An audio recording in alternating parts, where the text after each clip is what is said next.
1957, Inglaterra, Gemelas Palek, el caso de reencarnación que los psiquiatras documentaron y no pudieron explicar. En la tranquila ciudad de Hexham, condado de Northumberland, Inglaterra, el 5 de mayo de 1957 se había convertido en un día como cualquier otro para la familia Palek. John Palek, un hombre de 35 años que trabajaba como conductor de camión, y su esposa Florence, de 32 años, habían criado a sus dos hijas en una casa modesta de ladrillo rojo típica de los barrios obreros del norte de Inglaterra. Joanna Palek, de 11 años, era una niña vivaz y responsable que había heredado el cabello castaño claro de su madre y los ojos azules penetrantes de su padre. Su hermana menor, Jacqueline, de 6 años, era más reservada pero igualmente inteligente, con el mismo color de cabello pero ojos más oscuros. Las dos niñas eran inseparables y compartían una habitación en el segundo piso de la casa familiar en Beatonstall Terrace. Esa mañana de domingo, como era tradición en la familia Palek, las niñas se habían vestido con sus mejores ropas para asistir a la misa matutina en la iglesia católica local de Santa María. Florence había peinado cuidadosamente el cabello de sus hijas y les había puesto sus abrigos azul marino, mientras John revisaba el automóvil familiar, un viejo Austin que utilizaban para los trayectos más largos por la ciudad.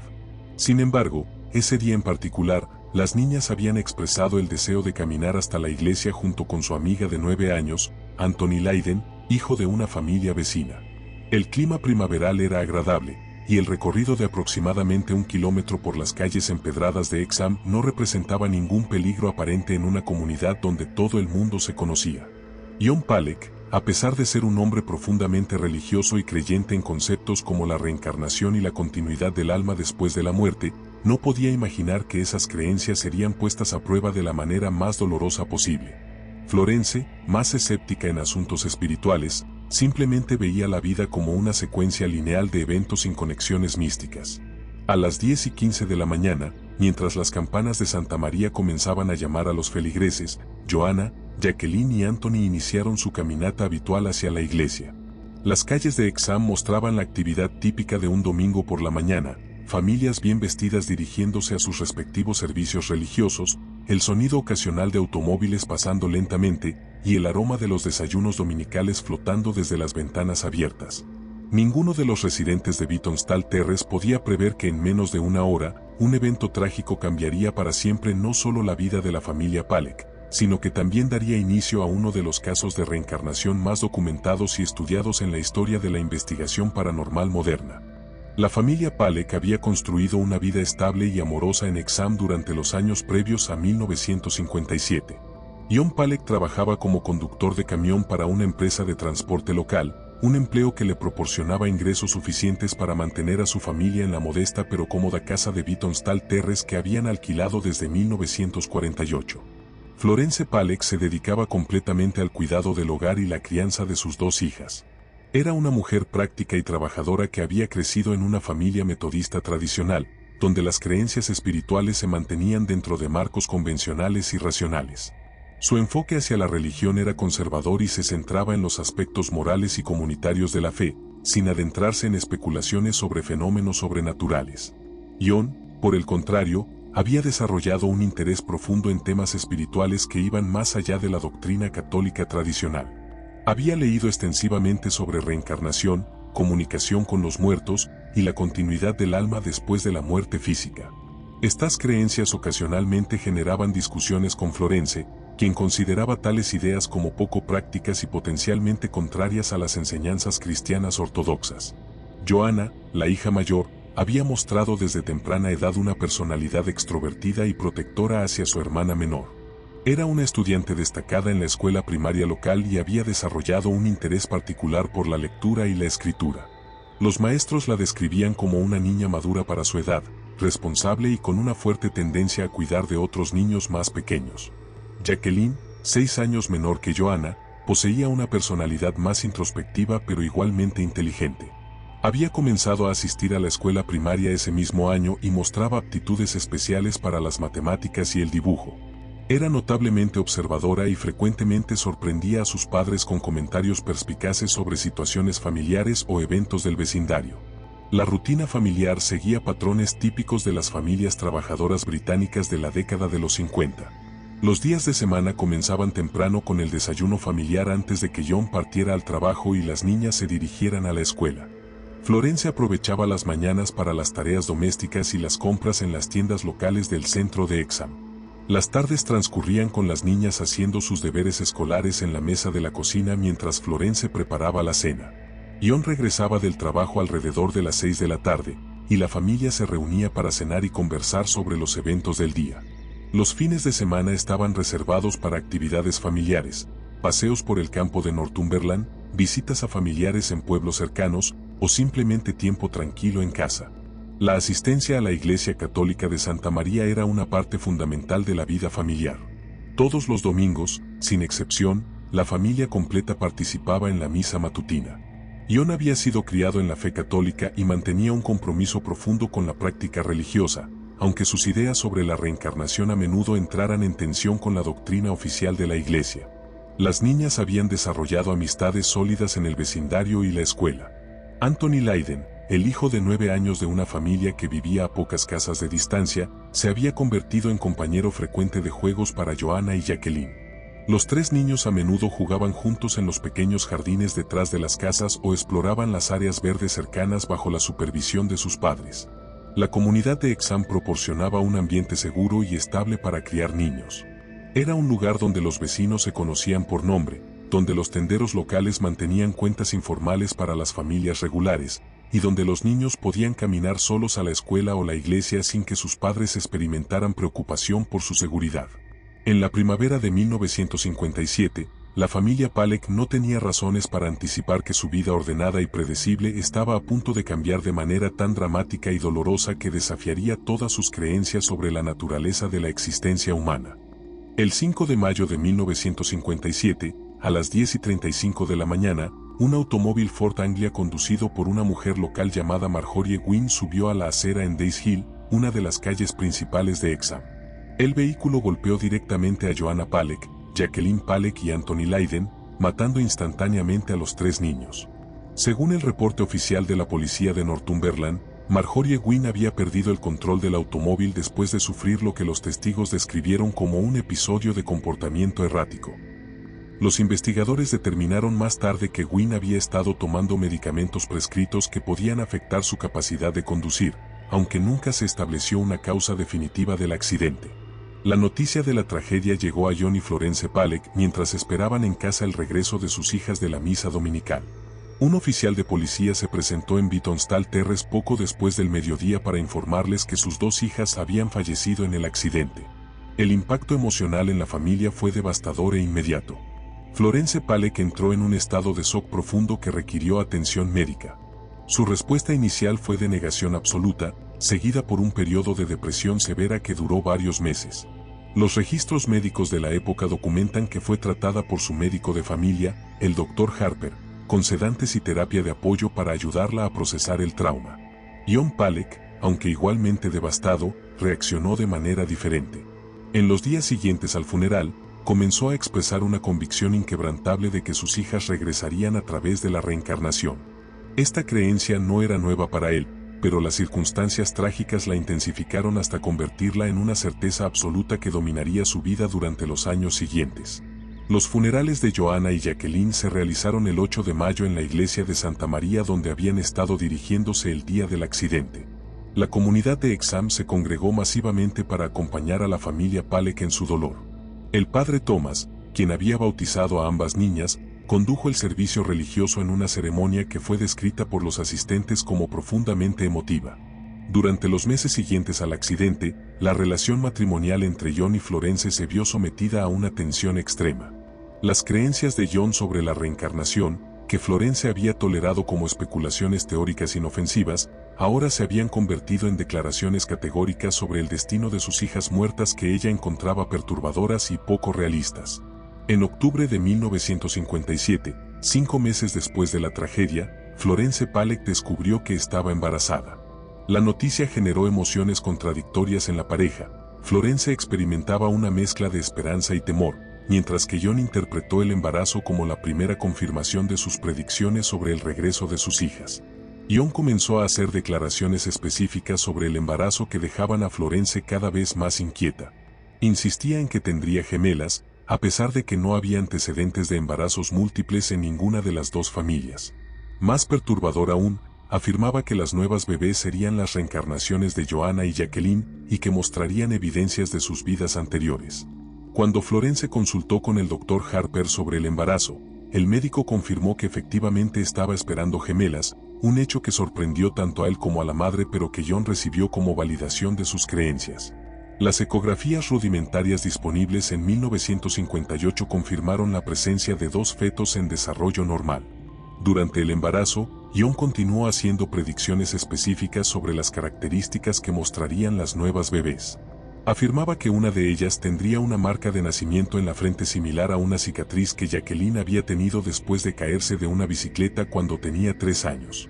También predijo que mostrarían preferencias y comportamientos específicos que habían caracterizado a sus hermanas fallecidas. Florence, aunque escéptica, no podía evitar sentirse influenciada por la certeza absoluta de su esposo. Los meses de embarazo transcurrieron en una atmósfera de expectativa tensa, con John documentando meticulosamente cada una de sus predicciones en un diario personal que más tarde se convertiría en evidencia crucial para los investigadores que estudiarían el caso. El embarazo progresó sin complicaciones médicas significativas, pero el estado emocional de Florence permaneció frágil. Los registros de sus visitas médicas indican que el Dr. Harper estaba preocupado por su bienestar psicológico y había considerado la posibilidad de referirla a un especialista en salud mental, aunque finalmente decidió continuar monitoreando su condición personalmente. Las gemelas nacieron el 4 de octubre de 1958 en el hospital de Exham, exactamente 17 meses después de la muerte de Joanna y Jacqueline. El parto fue normal y ambas bebés nacieron sanas. Florence y John las nombraron Gillian y Jennifer Palek, marcando el inicio de un periodo que pondría a prueba todas las creencias de la familia sobre la naturaleza de la vida y la muerte.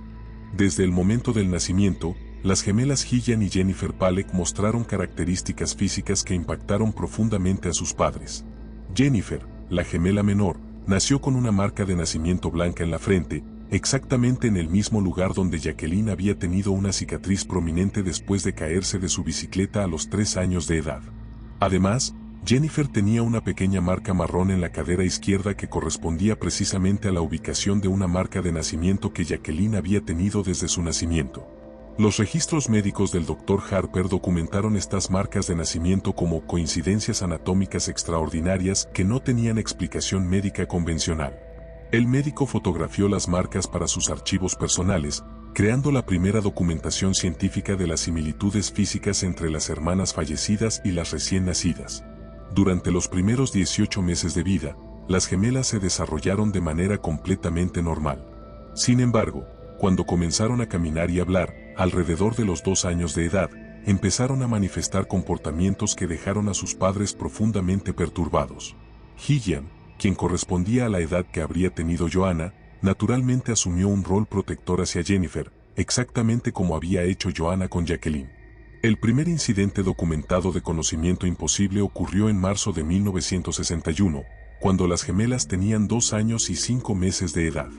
Florence había llevado a las niñas a caminar por Exham cuando pasaron frente a la escuela primaria local.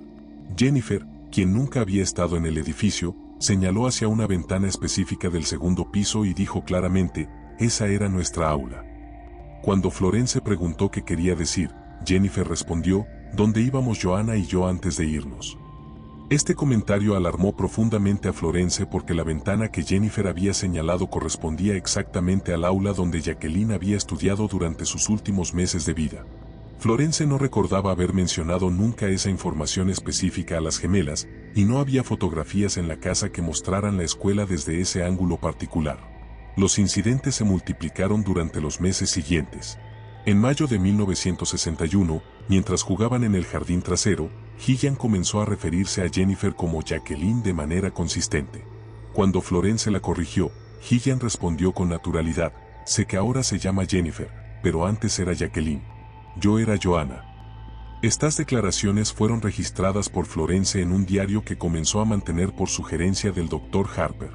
Durante el verano de 1961, John decidió probar el conocimiento de las gemelas llevándolas a lugares que habían sido significativos para Joanna y Jacqueline. Sin informarles previamente sobre el destino, las llevó en automóvil a Beatonstall Terrace, donde la familia había vivido antes de mudarse a una casa más grande después del nacimiento de las gemelas. Cuando llegaron a la calle, Jennifer inmediatamente señaló hacia la casa número 22 y dijo, «Esa era nuestra casa antes». Gillian confirmó la declaración agregando, «Nuestra habitación estaba arriba, al frente». Ambas descripciones eran completamente precisas, a pesar de que las gemelas nunca habían vivido en esa dirección y Florence estaba segura de que nunca habían discutido los detalles específicos de la casa anterior en presencia de las niñas. Más inquietante aún fue el incidente que ocurrió en agosto de 1961.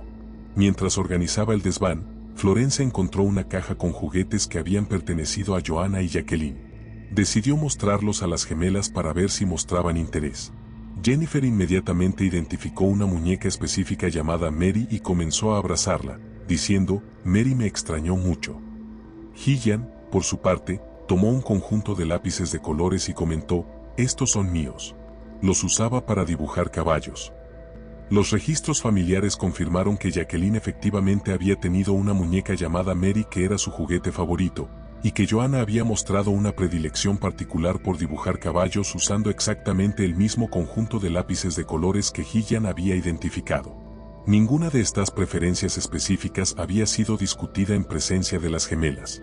El conocimiento que las niñas demostraban sobre eventos y personas de la vida de sus hermanas fallecidas se extendía a detalles que incluso los padres habían olvidado. En septiembre de 1961, Jennifer mencionó casualmente a una señora Johnson que vivía en la casa azul y tenía un gato negro. Después de reflexionar, Florence recordó que efectivamente había existido una vecina llamada señora Johnson que vivía en una casa pintada de azul y tenía un gato negro, pero esta mujer se había mudado de Exham poco después de la muerte de las niñas originales. Los comportamientos de las gemelas también incluían terrores nocturnos específicos que parecían relacionados con el accidente.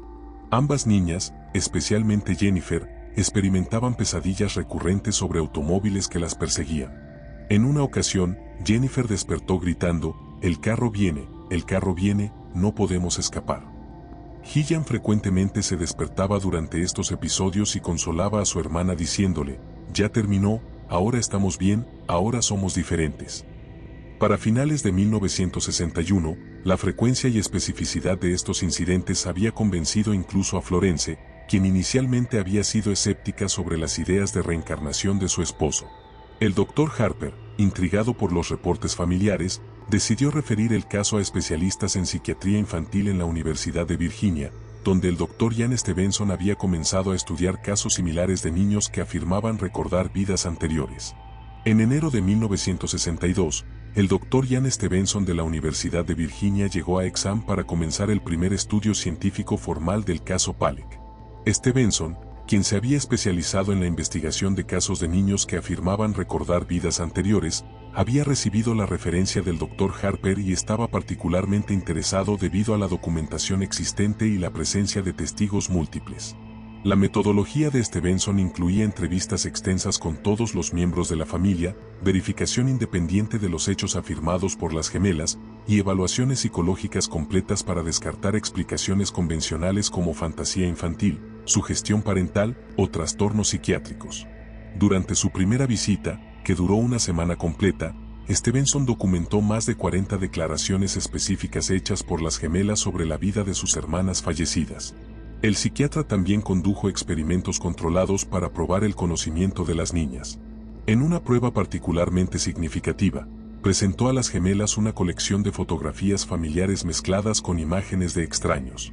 Sin ninguna guía, Jennifer identificó correctamente fotografías de Jacqueline, señalando una en particular y diciendo, «Esa soy yo cuando era más grande». Gillian mostró una precisión similar al identificar fotografías de Joanna.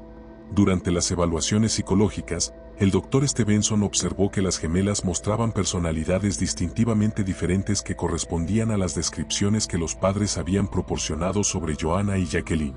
Gillian era extrovertida, protectora, y mostraba tendencias de liderazgo, mientras que Jennifer era más introvertida, artística, y dependiente de su hermana, exactamente como habían sido las hermanas originales. Un aspecto particularmente convincente del caso para Stevenson fue la presencia de fobias específicas. Ambas gemelas mostraban un miedo extremo e irracional a los automóviles, especialmente a los vehículos que se acercaban desde cierta dirección. Este temor era tan severo que las niñas entraban en pánico cuando escuchaban motores de automóviles acercándose, un comportamiento que no había precedentes en su ambiente familiar actual. En marzo de 1962, Stevenson trajo a un colega, el Dr. Harold Leaf, también de la Universidad de Virginia, para proporcionar una segunda opinión profesional. Leaf, inicialmente escéptico sobre los fenómenos de reencarnación, quedó impresionado por la coherencia y especificidad de las declaraciones de las gemelas. Su reporte independiente confirmó los hallazgos de Stevenson y agregó observaciones adicionales sobre la naturaleza espontánea y no ensayada de las respuestas de las niñas. Los investigadores también entrevistaron extensamente a personas fuera de la familia inmediata que habían conocido a Joanna y Jacqueline. Maestros de la escuela, vecinos y familiares extensos confirmaron la precisión de numerosos detalles mencionados por las gemelas sobre eventos específicos, preferencias personales y relaciones que las hermanas fallecidas habían tenido. Una prueba especialmente rigurosa fue diseñada por el Dr. Stevenson en colaboración con el Dr. Harper. Sin informar previamente a las gemelas o a sus padres, llevaron a las niñas a la casa donde Anthony Lydon había vivido antes de su muerte en el accidente. Jennifer inmediatamente reconoció la ubicación y comentó: «Anthony vivía aquí. Jugábamos juntos». Cuando se le preguntó qué tipo de juegos, describió con precisión específica el columpio de madera que Anthony había tenido en su jardín trasero. Sin embargo, el aspecto más notable de la investigación fue la observación de que los recuerdos de las gemelas comenzaron a desvanecerse gradualmente a medida que crecían. Para 1963, cuando las niñas tenían 5 años, los comentarios espontáneos sobre sus vidas anteriores se volvieron menos frecuentes. Stevenson documentó que este patrón de declive de la memoria era consistente con otros casos de reencarnación que había estudiado. Los intentos de explicar el caso a través de medios convencionales resultaron infructuosos. Las evaluaciones psiquiátricas descartaron alucinaciones, trastornos disociativos o influencia parental excesiva. La teoría de que las niñas habían adquirido la información a través de conversaciones familiares fue refutada por la especificidad de detalles que incluso los padres habían olvidado hasta que las gemelas los mencionaron. Florence Paleck, quien había sido la más escéptica inicialmente, gradualmente se convenció de la autenticidad de los fenómenos después de presenciar repetidamente el conocimiento imposible de sus hijas. Su transformación de escéptica a creyente fue documentada por Stevenson como un factor significativo en la credibilidad del caso, dado que ella no tenía motivación previa para aceptar explicaciones sobrenaturales. Para finales de 1963, el Dr. Stevenson había completado su estudio preliminar y comenzó a preparar su documentación para publicación en revistas científicas especializadas. El caso Paleck se convertiría en uno de los casos de reencarnación más exhaustivamente documentados en la literatura parapsicológica, estableciendo precedentes metodológicos para investigaciones futuras en este campo controvertido. En 1964, el Dr. Ian Stevenson publicó el caso Paleck en el Journal of the American Society for Psychical Research, marcando la primera presentación académica formal de este extraordinario fenómeno.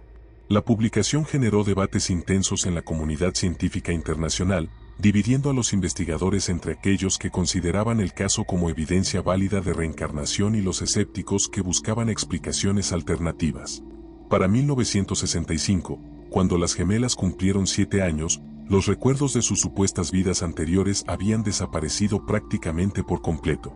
Gillian y Jennifer desarrollaron personalidades completamente independientes y ya no hacían referencias espontáneas a Joanna y Jacqueline.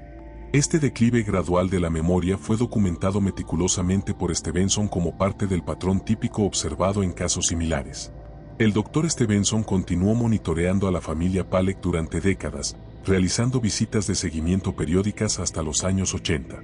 Sus reportes posteriores confirmaron que las gemelas crecieron como individuos completamente normales, sin manifestar ningún conocimiento residual de las experiencias que habían reportado durante su primera infancia. Gillian se convirtió en enfermera y Jennifer en maestra de escuela, ambas llevando vidas convencionales. John Paleck, cuyas creencias sobre la reencarnación habían sido el catalizador inicial para la atención científica del caso, mantuvo hasta su muerte en 1993 que había presenciado evidencia genuina del retorno de sus hijas fallecidas. Florence, quien vivió hasta 1998, expresó en entrevistas posteriores que aunque no podía explicar científicamente lo que había presenciado, estaba convencida de que los eventos habían sido reales y no producto de sugestión o fantasía. La publicación del caso Palek estableció al Dr. Stevenson como el investigador líder mundial en estudios de reencarnación. Durante las siguientes 4 décadas, documentó más de 3.000 casos similares en diferentes culturas, pero el caso Palek permaneció como uno de los más convincentes debido a la documentación contemporánea, la presencia de múltiples testigos independientes y las marcas de nacimiento físicas que correspondían a las heridas de las personas fallecidas. Los registros médicos del Dr. Harper, quien mantuvo archivos detallados del caso hasta su jubilación en 1975, fueron posteriormente donados a la Sociedad para la Investigación Psíquica de Londres. Estos documentos, junto con los archivos de Stevenson, constituyen uno de los conjuntos de evidencia más completos sobre fenómenos de reencarnación en la literatura científica moderna. Las fotografías de las marcas de nacimiento de Jennifer, tomadas por Harper en 1958, fueron posteriormente analizadas por dermatólogos independientes quien confirmaron que las marcas no tenían explicación médica convencional. La precisión de la correspondencia entre las ubicaciones de estas marcas y las heridas documentadas de Jacqueline continuó siendo un aspecto inexplicado del caso. Los intentos posteriores de desacreditar el caso se centraron principalmente en teorías sobre criptomnesia o transmisión inconsciente de información entre los padres y las gemelas. Sin embargo, los críticos nunca pudieron explicar satisfactoriamente cómo las niñas habían adquirido conocimiento sobre detalles específicos que incluso los padres habían olvidado, o cómo habían desarrollado fobias tan específicas relacionadas con el accidente que las hermanas originales habían sufrido. En 1997, 40 años después del accidente original, la BBC produjo un documental sobre el caso Palek como parte de una serie sobre fenómenos inexplicados. Las entrevistas con Gillian y Jennifer, entonces adultas con sus propias familias, revelaron que ninguna de las dos tenía recuerdos conscientes de haber hecho las declaraciones sobre vidas anteriores durante su infancia. El caso permanece sin resolución científica definitiva. Los archivos completos están preservados en la Universidad de Virginia como parte de la División de Estudios Perceptuales establecida por Stevenson. Investigadores contemporáneos continúan citando el caso Palek como uno de los ejemplos más documentados de fenómenos que desafían las explicaciones científicas convencionales sobre la naturaleza de la conciencia y la muerte. Hasta el día de hoy, el misterio de cómo 2 niñas pequeñas pudieron poseer conocimiento detallado y específico sobre las vidas de sus hermanas fallecidas permanece como uno de los enigmas más desconcertantes de la investigación paranormal moderna.